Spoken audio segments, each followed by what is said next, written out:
Je suis Estelle Cloët, chargée d'études à la Chambre d'agriculture de Bretagne. Je m'occupe du suivi des expérimentations sur le troupeau bio de Trévarez, sur lequel on a un robot de traite mobile pour traire les vaches. Souvent, avec l'arrivée des robots dans les fermes, on voyait une diminution du pâturage. Et donc du coup, nous, on a voulu travailler sur cette thématique. Et l'idée, c'était de montrer qu'avec un robot, on peut faire beaucoup de pâturage en déplaçant les vaches et donc en déplaçant la solution de traite.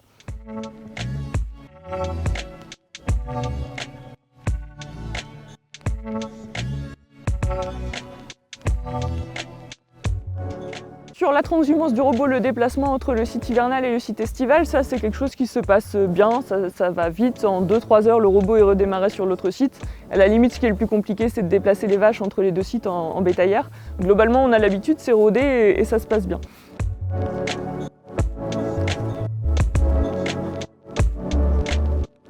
Les paddocks sont d'autour de 1 hectare et on a un fil à vent dans la parcelle qu'on va déplacer chaque jour. Ce qui fait que les vaches ont juste un repas d'herbe disponible dans la parcelle. Et donc à la fin de la demi-journée, elles auront normalement mangé tout ce qu'il y avait dans le paddock et elles vont avoir envie d'aller dans le paddock suivant puisqu'elles savent que dans le paddock suivant, il va y avoir un nouveau repas d'herbe.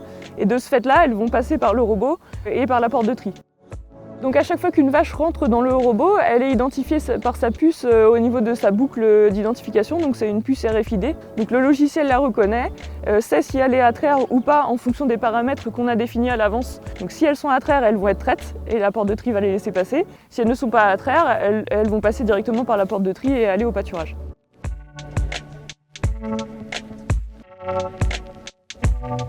En 2020, on a décidé d'arrêter le concentré de production sur le système. On a voulu voir si les vaches venaient quand même au robot, même si on arrêtait complètement de leur distribuer à manger dans le robot. On a vu en fait que les vaches n'ont rien changé en fait à leurs habitudes, elles ont continué à venir aux mêmes heures au robot. Donc comme ça a bien fonctionné en 2020, maintenant on arrête systématiquement le concentré.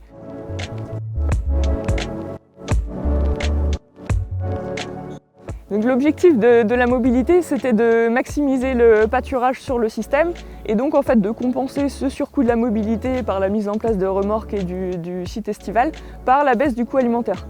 Et donc on voit que là, avec ce système-là, on arrive à être en 100% pâturage pendant 6 mois, donc ce qui permet un coût alimentaire très faible, on est autour des 15 € les 1000 litres, ce qui permet de produire un lait très rentable sur ces 6 mois. On a aussi une baisse du temps de travail, avec seulement la gestion du pâturage à faire par rapport à l'hiver où on a l'alimentation, l'entretien du bâtiment. Après, dans tous les cas, ce sera toujours plus intéressant d'essayer d'avoir plus de parcelles accessibles à partir du bâtiment que de déplacer le robot. Mais si on n'a pas le choix, c'est quelque chose qui marche, même si forcément c'est préférable de pâturer autour du bâtiment si c'est possible et qu'on a une surface suffisante autour.